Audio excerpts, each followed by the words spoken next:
Students कैसे हो सब लोग। सो बायोमॉलिक्यूल्स का असर्शन रीज़न आज हम स्टार्ट करेंगे। इसमें लगभग 10 क्वेश्चन है और 10 क्वेश्चन लगभग स्टेटमेंट वाइज क्वेश्चन होंगे। सो इसमें 10 क्वेश्चन असर्शन रीज़न का बायोमॉलिक्यूल का स्टार्ट करते हैं। तो सबसे पहले ये समझते हैं असर्शन रीज़न का क्वेश्चन सॉल्व कैसे करते हैं। देखो, जब भी कोई क्वेश्चन दो तुमको स्टेटमेंट दिया जाएगा, एक असर्शन करके एक रीज़न करके दिया रहेगा। ठीक, जैसे मान लो क्या है, पहला ही क्वेश्चन देखते हैं। इसमें क्या है, एक असर्शन है और दूसरा क्या है, रीज़न है।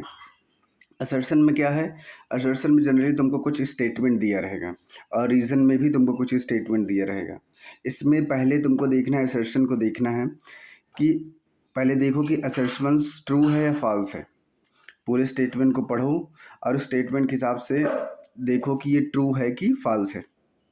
इसके बाद दूसरा देखो ट्रू है कि फॉल्स है। फिर जब भी असर्शन का स्टेटमेंट पढ़ो उसके आगे बिकॉज लगा दो, क्योंकि क्या है, क्या असर्शन का ये सही रीज़न है, इस हिसाब से पढ़ना है। जैसे मान लो कि असर्शन तुमको पहला क्या दिया गया है, the complex saccharide are mostly homopolysaccharide. क्या ये ऑप्शन सही है?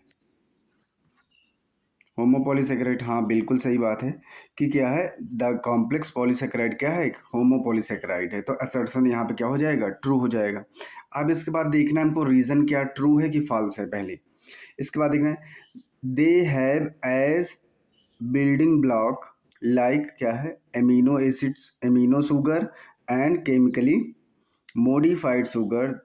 एग्जाम्पल क्या है, ग्लूकोसामाइन, या कहीं कहीं एन ग्लूकोसामाइन लिखा होता है, ग्लूकोसामाइन एन एसिटिल गैलेक्टोसामाइन, गैलेक्टोसामाइन हो गया। ठीक, तो ये बिल्कुल सही बात है, क्योंकि क्या है कि कॉम्प्लेक्स जो पॉलीसेकेराइड होते हैं वो क्या है, जनरली इसी शुगर से ही मिलके बने होते हैं और एन ग्लूकोसामाइन से ही मिलके बने होते हैं। ये क्या है, इसके बिल्डिंग ब्लॉक है। बिल्डिंग ब्लॉक का मतलब ऐसे समझो, जैसे एक घर बनता है तो घर में क्या है, इसमें जो ईंटें होते हैं वो किसका काम करते हैं, बिल्डिंग ब्लॉक्स का काम करते हैं। इसी तरह क्या है, कोई भी पॉलीसेकेराइड हो उसमें जो उसका जो रेजिड्यू होता है या जो उसका मोनोमर होता है, उसी को क्या बोलते हैं, बिल्डिंग ब्लॉक बोलते हैं। तो यहाँ पे क्या है, amino sugar act as a building block. Amino sugar के एग्जाम्पल कौन कौन से बताए थे, एन ग्लूकोसामाइन या ग्लूकोसामाइन या एन एसिटिल गैलेक्टोसामाइन। ठीक, तो असर्शन भी सही है और रीज़न भी सही है। पहला स्टेप क्या था, देखो असर्शन सही है कि नहीं है, तो असर्शन सही है। रीज़न क्या है, रीज़न भी क्या है, सही है। ठीक, रीज़न भी सही है। अब थर्ड वन क्या है, क्या रीज़न असर्शन का सही एक्सप्लेनेशन करता है। ये कह रहा है, the complex polysaccharide are mostly homo polymer because बोले या क्योंकि they have building blocks amino sugar and chemically modified sugar glucosamine और एन गैलेक्टोसामाइन। ये बात तो सही है कि ये भी सही है, ये भी सही है, लेकिन ये इसका सही एक्सप्लेनेशन नहीं करता है। कैसे सही एक्सप्लेनेशन नहीं करता है, ये कह रहा है कि जो कॉम्प्लेक्स पॉलीसेकेराइड है वो सभी मोस्टली होमोपॉलीमर होते हैं। ठीक, तो इसके पीछे का जो रीज़न है, होमोपॉलीमर होते हैं, ठीक है। तो होमोपॉलीमर के एग्जांपल दे के बता सकते हैं कि जैसे एन ग्लूकोसामाइन हो गया, और क्या कहते हैं, स्टार्च हो गया, और ग्लाइकोजन हो गया या पेप्टाइड ग्लाइकोजन हो गया। तो ये जो एग्जांपल्स हैं इसमें सेट होता है कि इसके एग्जाम्पल ये हैं, तो वो वाले स्टेटमेंट होता तो सही होता। लेकिन यहाँ पे क्या है कि असर्शन भी सही है, रीज़न भी सही है, पर रीज़न जो है इसका सही एक्सप्लेनेशन नहीं करता है। जैसे मान लो मुझे यहाँ से दिल्ली जाना है और मुझे काम है कोई वहाँ पे, क्या है कि मुझे कुछ मान लो कुछ स्टेशनरी का सामान खरीदना है, तो मैं यहाँ से क्या करूँगा, दिल्ली जाऊँगा। मैं पहला असर्शन क्या है, मैं यहाँ से दिल्ली जा रहा हूँ, हाँ बिल्कुल यहाँ से दिल्ली जा रहे हैं।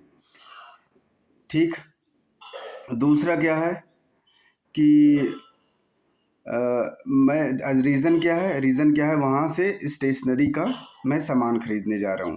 तो पहला क्या है, पहला तो ये हो गया स्टेशनरी, क्या सही में स्टेशनरी का सामान खरीदने जा रहे हैं? हाँ, स्टेशनरी का सामान खरीदने जा रहे हैं। रीज़न क्या है, रीज़न क्या है, स्टेशनरी का हम सामान खरीदने जा रहे हैं। तो इस तरह से समझो असर्शन और रीज़न। तो इस केस में क्या है, असर्शन भी सही है, रीज़न भी सही है, लेकिन रीज़न जो है असर्शन का सही एक्सप्लेनेशन नहीं करता है। तो इस हिसाब से देखा जाए तो यहाँ पे देखो, यहाँ पे तुम्हारे पास ऑप्शन है, 4 ऑप्शन है। पहले क्या, if both assertion and reason are true, both assertion and reason are true, हाँ असर्शन भी सही है, रीज़न भी सही है, रीज़न इज़ करेक्ट। अब यहाँ पे क्या है, क्या रीज़न सही असर्शन का सही एक्सप्लेनेशन करता है? Reason is the correct explanation of the assertion. तो रीज़न तो सही इसका एक्सप्लेनेशन नहीं करता है, तो पहला ऑप्शन क्या हो जाएगा, रॉन्ग है। दूसरा क्या है, if both assertion and reason are true but reason is not the correct explanation of the assertion, हाँ सही है, असर्शन भी सही है, रीज़न भी सही है, लेकिन जो रीज़न है वो असर्शन का सही एक्सप्लेनेशन नहीं करता है। तो ऑप्शन कौन सा सही हो जाएगा, ऑप्शन सेकंड सही हो जाएगा। ऑप्शन कौन सा सही होगा, सेकंड सही हो जाएगा। क्लियर हुआ? नेक्स्ट, दूसरा, दूसरा क्या है, सेकंड वन क्या है, one of the secondary structure exhibited, one of the secondary structure exhibited by DNA in is the famous Watson Crick model. अच्छा ये बताओ कि हमें पता है डीएनए कई तरह के होते हैं, ए डीएनए होता है, जेड डीएनए होता है और बी डीएनए भी, जेड डीएनए भी होता है। तो यहाँ पे क्या है, डीएनए के कई फॉर्म हो सकते हैं, जेड डीएनए हो सकता है, बी डीएनए हो सकता है, ए डीएनए भी हो सकता है। तो ये जितने भी डीएनए हैं, ये क्या है, इनका जो स्ट्रक्चर है वो क्या है, सेकेंडरी स्ट्रक्चर है। क्या है, ये सेकेंडरी स्ट्रक्चर के फॉर्म में होते हैं। तो इसमें जो कह रहा है कि जो वाटसन क्रिक मॉडल है, अब भाई ए बी और जेड डीएनए में एक डीएनए ऐसा है जिसको वाटसन क्रिक मॉडल के नाम से जाना जाता है, जिसे हम क्या बोलते हैं, बी डीएनए। तो वही कह रहा है कि one of the secondary structure, यानी ए बी जेड में one of the secondary structure exhibited by DNA is the famous Watson Crick model. हाँ सही है, ए बी जेड यानी इन सेकेंडरी स्ट्रक्चरों में से एक स्ट्रक्चर जो बी डीएनए है उसको किसने दिया है, वाटसन क्रिक मॉडल में वाटसन क्रिक मॉडल दिया गया है। तो पहला असर्शन क्या हो जाएगा, सही हो जाएगा। दूसरा क्या है, nucleic acid exhibit a wide variety of secondary structure, हाँ न्यूक्लिक एसिड जो होता है वो wide variety of secondary structure show करता है। न्यूक्लिक एसिड के मतलब यहाँ पे क्या है, डीएनए का मतलब भी है, आरएनए भी है, डीएनए भी है, आरएनए भी है, और आरएनए के एमआरएनए, टीआरएनए, आरआरएनए है, डीएनए के अंदर जेड डीएनए, बी डीएनए, ए डीएनए है। यानी ये जो सेकेंडरी स्ट्रक्चर है न्यूक्लिक एसिड के डीएनए आरएनए के अंदर, इसके अंदर भी बहुत सारा क्लासिफिकेशन है। तो दोनों बात सही है, यानी असर्शन भी सही है और रीज़न भी सही है, लेकिन क्या असर्शन रीज़न का सही एक्सप्लेनेशन कर रहा है, तो नहीं कर रहा है। ये कह रहा है one of the secondary structure exhibited by DNA is the famous Watson Crick model.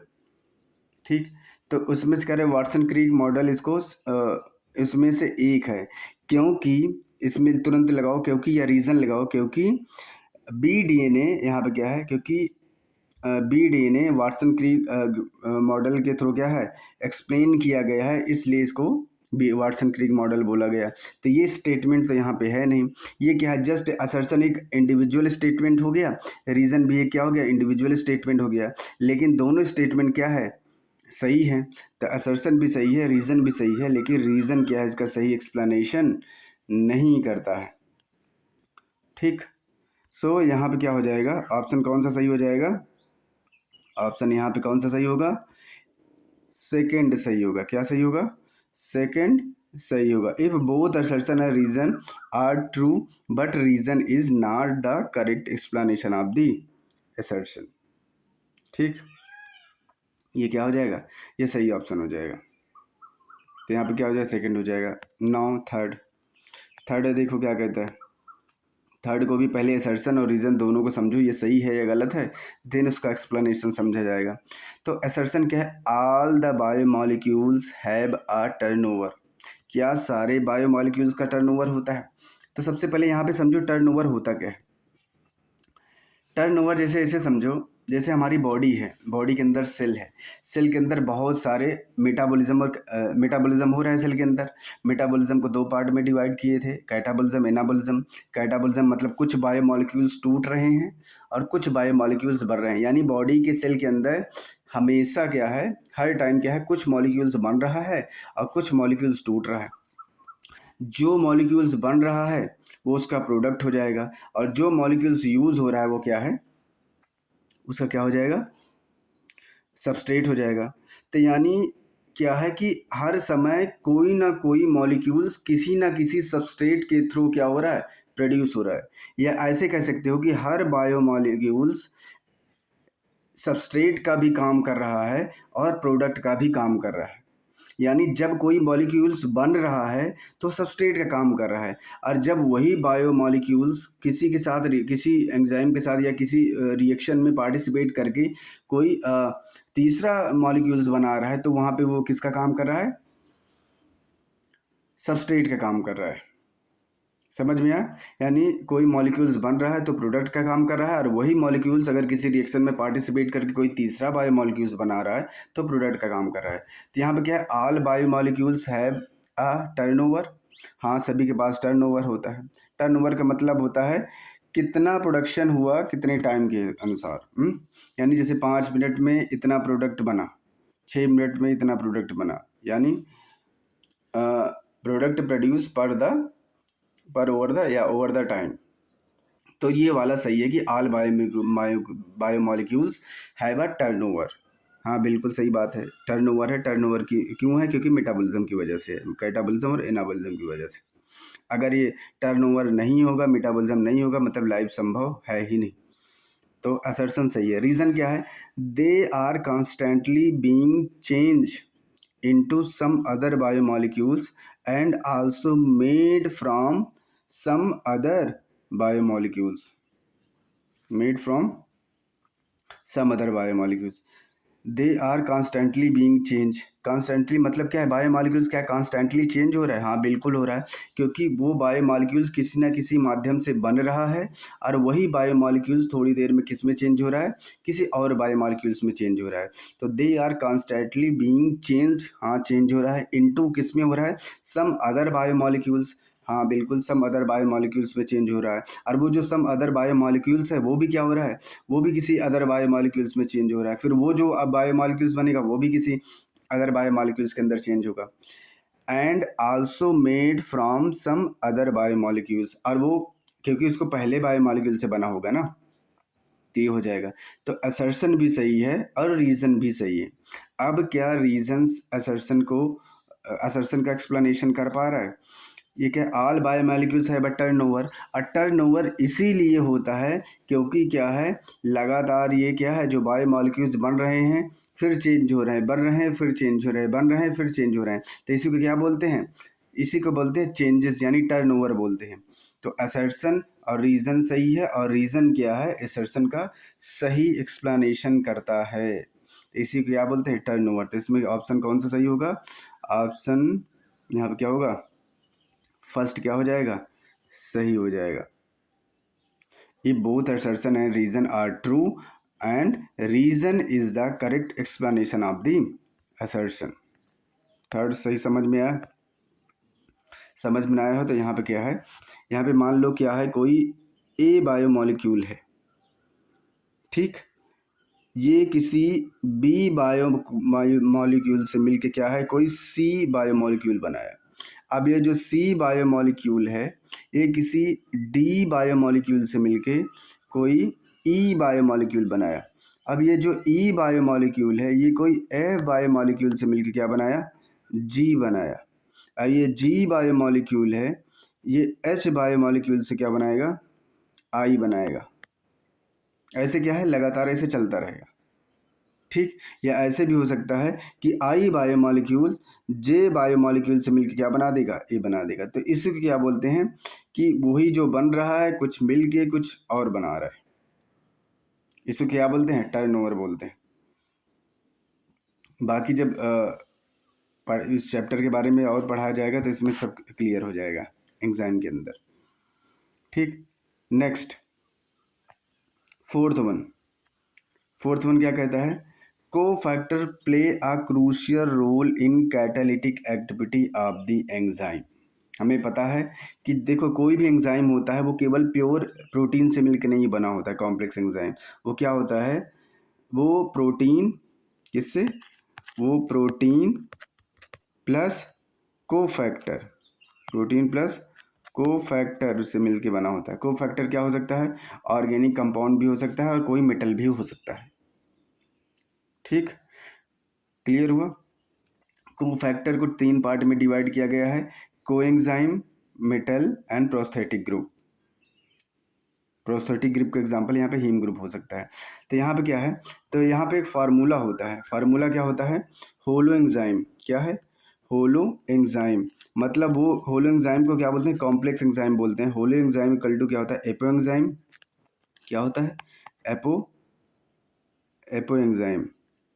ठीक, apoenzyme plus cofactor apoenzyme plus cofactor. तो यहाँ पे क्या है? होलो एंजाइम इक्वल टू क्या हो गया? Apo enzyme plus cofactor. Holo enzyme का मतलब क्या होता है? एपो एंजाइम यहाँ पे प्रोटीन हो जाएगा, कोफैक्टर यहाँ पे क्या हो सकता है? तीनों फैक्टर में से कोई भी फैक्टर हो सकता है, या को एंजाइम हो सकता है, या प्रोस्थेटिक ग्रुप हो सकता है, या मेटल आयन हो सकता है। तो ये चीज़ हो सकता है। तो यहाँ पे क्या कह रहा है? यहाँ पे कह रहा है कि cofactor play a crucial role in the catalytic activity of the enzyme. तो ये क्या है? असर्शन सही है। ठीक, अब रीज़न देखो क्या है? रीज़न क्या गलत है? Catalytic activity is lost when the cofactor is removed from the enzyme. कोई भी एंजाइम के अंदर, कोई भी कॉम्प्लेक्स एंजाइम के अंदर या होलो एंजाइम के अंदर अगर हम कोफैक्टर को रिमूव कर देंगे तो एंजाइम की एक्टिविटी क्या हो जाएगी? लॉस्ट हो जाएगी। ये बात भी सही है, यानी असर्शन भी सही है और रीज़न भी सही है। तो और इसको थोड़ा सा विकास करके इसका रीज़न बताओ क्या होगा? Cofactor play a crucial role in the catalytic activity of the enzyme, क्योंकि कैटालिटिक एक्टिविटी लॉस हो सकती है अगर हम कोफैक्टर को रिमूव कर देंगे तब। इसका रीज़न भी सही है कि ये सही कह रहा है कि अगर कैटालिटिक एक्टिविटी इसी की वजह से ही है। तो ऑप्शन कौन सा सही हो जाएगा? यहाँ पे ऑप्शन जो सही होगा वो कौन सा होगा? फर्स्ट। ऑप्शन क्या हो जाएगा? ऑप्शन फर्स्ट यहाँ पे क्या हो जाएगा? सही। If both assertion and reason are true and reason is the correct explanation of the assertion. Now fifth क्या कह रहा है? यहाँ पे फिफ्थ जो है असर्शन क्या है? We do not at the moment understand the role और function of all the secondary metabolite in the host organism। क्या है? in the host organism। तो पहला बताओ सही है कि नहीं? तो पहला यहाँ पे क्या सही है कि देखो पहली बात तो यहाँ पे 2 तरह के मेटाबोलाइट्स होते हैं, प्राइमरी और सेकेंडरी मेटाबोलाइट। प्राइमरी मेटाबोलाइट क्या होता है? जनरली हमारी बॉडी नॉर्मल जो बॉडी होती है इसमें हमेशा प्राइमरी मेटाबोलाइट एक्टिवेट रहते हैं। लेकिन जो सेकेंडरी मेटाबोलाइट होता है वो क्या होता है? एडवर्स कंडीशन में क्या होता है?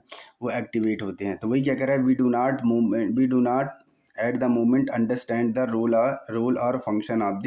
देखो शुरू में क्योंकि क्या है कि सेकेंडरी मेटाबोलाइट तब बनते हैं कि जब कोई एडवर्स कंडीशन आ सकता है। एडवर्स कंडीशन क्या आ सकता है? जैसे कोई वायरस का अटैक हो गया, या कोई भी पैथोजन हो, चाहे वायरस, बैक्टीरिया, किसी भी अनवांटेड या इन्वेडर, बाहरी कोई कण का अटैक हो जाए बॉडी होस्ट के अंदर, तो क्या होता है? बॉडी उसके अगेंस्ट क्या होता है? सेकेंडरी मेटाबोलाइट बनाती है। क्या बनाती है? सेकेंडरी मेटाबोलाइट बनाती है। किस लिए? To fight against the that particular microbes और invaders। ठीक, तो उसके अगेंस्ट बनाती है। तो ये बात बिल्कुल सही, क्योंकि तुरंत फंक्शन डिसाइड नहीं होता, वो बाद में समझ में आता है कि ये जो सेकेंडरी मेटाबोलाइट प्रोड्यूस हुआ है ये पर्टिकुलर किस किस इन्वेडर के लिए है, पैथोजन के लिए है या कोई बॉडी के अंदर जो बायोमोलिक्यूल्स है उसके लिए है, उस पे होता है। तो यानी असर्शन यहाँ पे क्या हो जाएगा, सही हो जाएगा, असर्शन सही है। इसके बाद क्या है, secondary metabolite are found only in plant.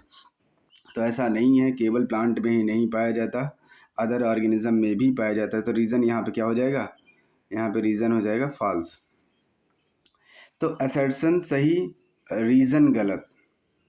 Assertion सही, रीज़न गलत। जब रीज़न ही गलत है तो उसको एक्सप्लेनेशन कैसे करेगा, नहीं कर पाएगा ना। तो यहाँ पे क्या है, असर्शन ट्रू एंड रीज़न क्या यहाँ पे हो जाएगा, फॉल्स। तो यहाँ पे क्या हो जाएगा, assertion true and reason false. तो यहाँ पे क्या हो जाएगा, if assertion is true but reason is false. Third वाला ऑप्शन क्या हो जाएगा, सही हो जाएगा। Assertion true is but assertion is true but reason is false, third one. Fifth का क्या हो जाएगा, third one. Now sixth, sixth देखो क्या है, सिक्स्थ जो है ये, cellulose can not hold I2 molecules. बिल्कुल सही बात है, सेल्यूलोज I2 मॉलिक्यूल्स को होल्ड नहीं कर पाएगा जबकि क्या है, स्टार्च कर लेता है। ठीक, लेकिन cellulose can not hold I2 molecules. हाँ, तो असर्शन क्या है, सेल्यूलोज I2 को होल्ड नहीं कर पाता। दूसरा देखो, दूसरा सही है कि गलत है, cellulose does not contain complex helix. हाँ सही बात है, सेल्यूलोज कॉम्प्लेक्स हेलिक्स, देखो होता है, हेलिक्स होता है लेकिन कॉम्प्लेक्स हेलिक्स नहीं होता। जब हेलिक्स में कॉम्प्लेक्सिटी आएगी, यानी जब हेलिक्स जो है उसमें कॉम्प्लेक्सिटी आएगी, कॉम्प्लेक्सिटी होने की वजह से ही क्या है, ये I2 को होल्ड कर पाएगा, I2 को होल्ड कर पाएगा। लेकिन कॉम्प्लेक्सिटी है नहीं तो I2 होल्ड नहीं कर पाएगा। यानी cellulose can not hold I2 molecule, सही। Cellulose does not contain complex helix, तो कॉम्प्लेक्स हेलिक्स नहीं कंटेन करता है, बिल्कुल सही बात है। अब देखो दोनों सही हो गया, क्या रीजन असर्शन का सही एक्सप्लेनेशन करता है। तो यहाँ पे क्या है, देखो cellulose can not hold I2 molecules because cellulose does not contain complex helix. Cellulose I2 को होल्ड नहीं कर सकता क्योंकि सेल्यूलोज के पास क्या है, कॉम्प्लेक्स हेलिक्स नहीं है। तो असर्शन भी सही, रीज़न भी सही, और रीज़न जो है असर्शन का क्या है, सही एक्सप्लेनेशन करता है, सही एक्सप्लेनेशन करता है। तो ऑप्शन कौन सा सही होगा, ऑप्शन भी यहाँ पे क्या हो जाएगा, फर्स्ट जो हो जाएगा वो क्या हो जाएगा, सही हो जाएगा। If both assertion and reason are true and reason is the correct explanation of the assertion. 6, ठीक, ये हो गया। 7th क्या है, 7th क्या कहता है, a nucleic acid containing ribose is called ribonucleic acid.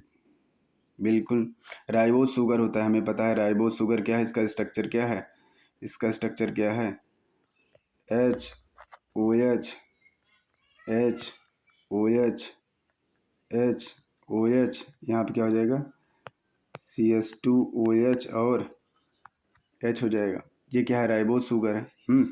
ये ऐसे कह सकते हो कि यहाँ पे क्या है और यहाँ पे क्या है, होल्ड कर दो, क्या है, मान लो कोई नाइट्रोजीनस बेस एडेनिन ऐड कर दो, यहाँ पे CH2OH की जगह यहाँ पे क्या है, फॉस्फेट ग्रुप ऐड कर दो। तो यहाँ पे क्या हो जाएगा कि न्यूक्लिक एसिड कंटेनिंग राइबोज, तो ये कौन सा शुगर था, ये वाला जो था राइबोज शुगर था। So a nucleic acid contain ribose is called ribonucleic acid, यानी DNA। हाँ बिल्कुल सही है, वो न्यूक्लिक एसिड जो राइबोज शुगर कंटेन करता है उसे राइबोन्यूक्लिक एसिड बोलते हैं, ये सही है। ठीक, तो पहला क्या है, असर्शन तो सही है। ठीक, अब रीज़न क्या सही है कि नहीं, the skeletal heterocyclic ring is called purine plus purine and pyrimidine. बिल्कुल सही बात है, क्योंकि जो इसका स्केलेटन हेट्रोसाइक्लिक रिंग है वो क्या है, प्यूरिन एंड पिरिमिडीन।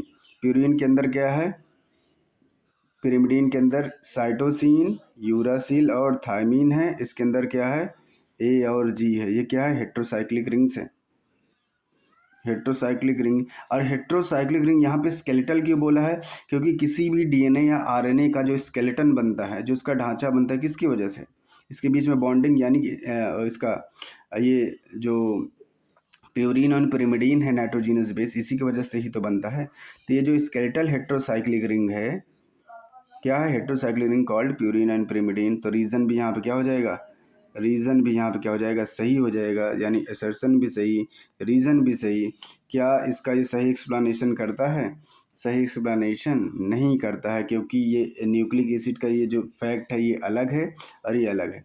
एक बार पढ़ के देख लो, a nucleic acid containing ribose called ribonucleic acid because skeleton heterocyclic ring is called purine and pyrimidine। नहीं, ये अलग फैक्ट हो जाएगा, ये अलग हो जाएगा। इसको ऐसे हो सकता है, a nucleic acid containing ribose is called ribonucleic acid because nucleotide contain ribose sugar with nitrogenous base and pentose sugar। ऐसे करके अगर कुछ होगा तो ये जाके क्या हो जाएगा? ऐसा ऐसा रीज़न सही हो जाएगा। लेकिन यहाँ पे क्या, ये फैक्ट अलग हो जाएगा, ये फैक्ट अलग है। हालांकि दोनों सही है, लेकिन फैक्ट अलग अलग है, और ये सही इसका एक्सप्लेनेशन नहीं कर रहा है। तो असर्शन भी सही है, रीज़न भी सही है, बट क्या है, रीज़न सही इसका एक्सप्लेनेशन नहीं करता है। तो ऑप्शन यहाँ पे कौन सा सही होगा? ऑप्शन यहाँ पे क्या होगा? दो क्या होगा? सही होगा। If both assertion and reason are true but reason is not the correct explanation of the assertion. Clear? Next, seventh हो गया, एट्थ असर्शन। ठीक, ठीक है। एट्थ, एट्थ क्या है? Adult human haemoglobin consist of 4 सब यूनिट। हाँ, जो अडल्ट हीमोग्लोबिन है वो क्या है? 4 सब यूनिट, 2 अल्फा और 2 बीटा। तो पहला सही है। रीज़न क्या है? इसमें adult human haemoglobin is secondary structure of the protein. नहीं, अडल्ट जो हीमोग्लोबिन होता है वो टर्सरी स्ट्रक्चर होता है। क्या होता है? सॉरी, क्वाटरनरी स्ट्रक्चर होता है। क्या होता है? क्वाटरनरी स्ट्रक्चर होता है। तो ये पहला सही, दूसरा गलत। तो जो दूसरा गलत ही है तो सही एक्सप्लेनेशन कैसे कर पाएगा? तो यहाँ पे ऑप्शन कौन सा सही हो जाएगा? ऑप्शन क्या है? पहला ट्रू एंड दूसरा फॉल्स, यानी first true and second false. तो ऑप्शन थर्ड सही हो जाएगा। नेक्स्ट, नाइन्थ, यहाँ पे क्या है? The living state and metabolism are synonymous. हाँ, लिविंग स्टेट और metabolism are synonymous. Living state का मतलब क्या हो सकता है? लिविंग स्टेट का मतलब वो स्टेट होता है जिसमें क्या है, मेटाबॉलिज्म अपने आप में, मेटाबॉलिज्म, कैटाबॉलिज्म, एनाबॉलिज्म क्या है, कंटिन्यूअस क्या हो रहा है, लगातार फंक्शन कर रहा है। और किसके अगेंस्ट वर्क कर रहा है? एनवायरनमेंट के अगेंस्ट क्या है, एक्ट कर रहा है। एग्जाम्पल के लिए ऐसे समझो, जैसे हमारी बॉडी है, हमारी बॉडी पूरे सेल से मिलके बनी है। हाँ, सेल के अंदर क्या हो रहा है? मेटाबॉलिज्म हो रहा है, यानी कैटाबॉलिज्म और एनाबॉलिज्म हो रहा है। अगर और हमारी बॉडी को एक लिविंग स्टेट, यानी हमारी बॉडी की एक स्टेट है, कितना टेम्परेचर होगा, इतना ये होगा, बॉडी की एक कंडीशंस है, उसी को क्या बोलते हैं? Living state. अब उस लिविंग स्टेट को मेंटेन करने के लिए, क्योंकि क्या है, लगातार एनवायरमेंटल चेंज होते हैं, एनवायरमेंट चेंज होते हैं, अगर मेटाबॉलिज्म ना हो, यानी कैटाबॉलिज्म, एनाबॉलिज्म ना हो, तो क्या है, हमारी बॉडी क्या है, उस एनवायरनमेंट के अगेंस्ट अडॉप्ट नहीं कर पाएगी। और अडॉप्ट नहीं कर पाएगी तो लिविंग स्टेट क्या हो जाएगा? इम्बैलेंस हो जाएगा। तो यहाँ पे क्या है, तो बॉडी को सही तरीके से सर्वाइव होने के लिए या लिविंग रहने के लिए क्या है, कैटाबॉलिज्म, एनाबॉलिज्म यानी मेटाबॉलिज्म का होना ज़रूरी है। तो क्या है, लिविंग स्टेट क्या है कि इसके मेटाबॉलिज्म के सिनोनिमस है। तो यहाँ पे क्या है, असर्शन यहाँ पे क्या हो जाएगा? सही हो जाएगा। ठीक, पहला सही। Without metabolism there can not be a living state. बिना मेटाबॉलिज्म के क्या लिविंग स्टेट संभव है? बिल्कुल सही बात है। अगर मेटाबॉलिज्म होगा ही नहीं तो लिविंग स्टेट हो ही नहीं पाएगा। लिविंग स्टेट कैसा समझो कि कुछ टूट रहा है, कुछ बन रहा है। अगर क्या है कि लिविंग स्टेट रहेगा ही नहीं तो मतलब अगर लगातार बनता ही चला जाएगा तब भी दिक्कत है, लगातार टूटता भी चला जाएगा तब भी दिक्कत है। तो without metabolism there can not be living state. तो पहला भी सही है, दूसरा भी सही है। क्या इसका रीज़न असर्शन का सही एक्सप्लेनेशन करता है? The living state and metabolism are synonymous because without metabolism there can not be living state. सही बात है। तो इसका क्या है, सही एक्सप्लेनेशन करता है। तो ऑप्शन कौन सा सही है? ऑप्शन फर्स्ट यहाँ पे क्या हो जाएगा? सही हो जाएगा। ठीक, ऑप्शन यहाँ पे फर्स्ट क्या हो जाएगा? सही हो जाएगा। ठीक, 10 था। देखो 10वां क्वेश्चन क्या कर रहा है? असर्शन ईच एंजाइम ई है सबस्ट्रेट बाइंडिंग एक्टिव साइट। देखो कोई भी एंजाइम है, जैसे मान लो क्या है, ये कोई एंजाइम है, इसका एक एक्टिव साइट होता है। क्या होता है? एक्टिव साइट होता है, जहाँ पे क्या होता है, सबस्ट्रेट आके जुड़ता है, इसी एक्टिव साइट बोलते हैं। तो each enzyme has a substrate binding active site, मतलब कि सबस्ट्रेट, इस एक्टिव साइट को क्या बोलते हैं? Substrate binding active site in the molecule so that a highly reactive enzyme substrate complex produce ES complex. बिल्कुल सही बात है। मान लो क्या है, ये कोई एंजाइम है जिसका क्या है, कोई एक्टिव साइट है, प्लस सबस्ट्रेट होगा, रिएक्शन करेगा तो एंजाइम सबस्ट्रेट कॉम्प्लेक्स बनाएगा। क्या बनाएगा? एंजाइम सबस्ट्रेट कॉम्प्लेक्स बनाएगा। तो पहला असर्शन सही है। रीज़न क्या है? This complex is short lived, यानी ये जो ईएस है, ईएस कॉम्प्लेक्स जो भी बना था, ये क्या है? शॉर्ट लिव्ड है। शॉर्ट लिव्ड क्यों है? क्योंकि इसमें आपस में रिएक्शन करेगा तो पी और ई का फॉर्मेशन करेगा। यहाँ पे पी क्या है? प्रोडक्ट है, ई क्या है? एंजाइम है। देखो जब एंजाइम और सबस्ट्रेट का रिएक्शन होता है, एंजाइम सबस्ट्रेट के रिएक्शन में क्या है, सबस्ट्रेट का नेचर तो चेंज हो जाता है प्रोडक्ट में, लेकिन एंजाइम चेंज नहीं होता है। तो यहाँ पे क्या है, प्रोटीन सॉरी प्रोडक्ट और एंजाइम का क्या हो जाएगा? कॉम्प्लेक्स हो जाएगा। यहाँ पे वही कह रहा है, this complex is short lived, क्योंकि जैसे ईएस बना उसके तुरंत बाद ये प्रोडक्ट में कन्वर्ट हो गया। तो यहाँ पे क्या है, this complex is short lived, ES complex जो है ये शॉर्ट लिव्ड है, and dissociate into the product, यानी पीई में गया, पीई कॉम्प्लेक्स में गया, और बाद में प्रोडक्ट अलग हो गया और एंजाइम अलग हो गया। इसी को क्या बोलते हैं? Dissociation. So short lived and dissociate into product and unchange enzyme. यहाँ पे प्रोडक्ट चेंज हो गया, यानी सबस्ट्रेट का कन्वर्जन प्रोडक्ट में हो गया, लेकिन जो एंजाइम है उसके कन्फर्मेशन में, उसके केमिकल स्ट्रक्चर में कोई चेंज नहीं हुआ। यानी कह सकते हो फिजिकल और केमिकल स्ट्रक्चर में कोई चेंज नहीं हुआ। सो produce P and unchanged enzyme with in intermediate formation of the enzyme product, intermediate formation of the enzyme produce complex EP। सही बात है। ये क्या हो जाएगा, यहाँ से पी में कन्वर्जन हुआ, पी से ये डिसोसिएट हो गया, प्रोडक्ट अलग हो गया और एंजाइम अलग हो गया, यानी पी कॉम्प्लेक्स बनाया। तो ये भी क्या है, ये भी क्या है, सही है। पहला सही, दूसरा सही। क्या ये इसका सही एक्सप्लेनेशन करता है? ये कह रहा है कि ईएस प्रोड्यूस करता है। ये क्या कह रहा है? ईएस, ये कह रहा है कि एंजाइम सबस्ट्रेट जब आपस में जुड़ते हैं तो ईएस प्रोड्यूस करता है। और ये दूसरा स्टेटमेंट क्या है, ईएस कॉम्प्लेक्स जो है वो क्या है, शॉर्ट लिव्ड है। और क्या है, ये प्रोडक्ट यानी ईएस कॉम्प्लेक्स से ईएस कॉम्प्लेक्स से ईपी कॉम्प्लेक्स बनेगा और इसके बाद डिसोसिएट हो जाएगा। तो ये भी सही है, ये भी सही है, लेकिन ये इसका सही एक्सप्लेनेशन नहीं कर रहा है। इसको ये कहना चाहिए कि ये जो ईएस कॉम्प्लेक्स बना है, कि जब क्या है, ये इसलिए बना है क्योंकि क्या है, एंजाइम और सबस्ट्रेट आपस में जुड़ के इसमें रिएक्शन कर रहे हैं, तब बनेगा। तो इसका कुछ इस तरह का स्टेटमेंट होना चाहिए। ये स्टेटमेंट अलग है, ये स्टेटमेंट अलग है, ये पूरी तरह से इससे रेजोनेट नहीं कर रहा है, इसलिए क्या है, असर्शन और रीज़न दोनों क्या है, सही है, पर ये इसका सही एक्सप्लेनेशन नहीं है। तो इसमें ऑप्शन कौन सा सही हो जाएगा? ऑप्शन यहाँ पे क्या हो जाएगा, सेकंड क्या हो जाएगा, सही हो जाएगा। तो असर्शन यहाँ पे फिनिश होता है। थैंक यू देखने के लिए।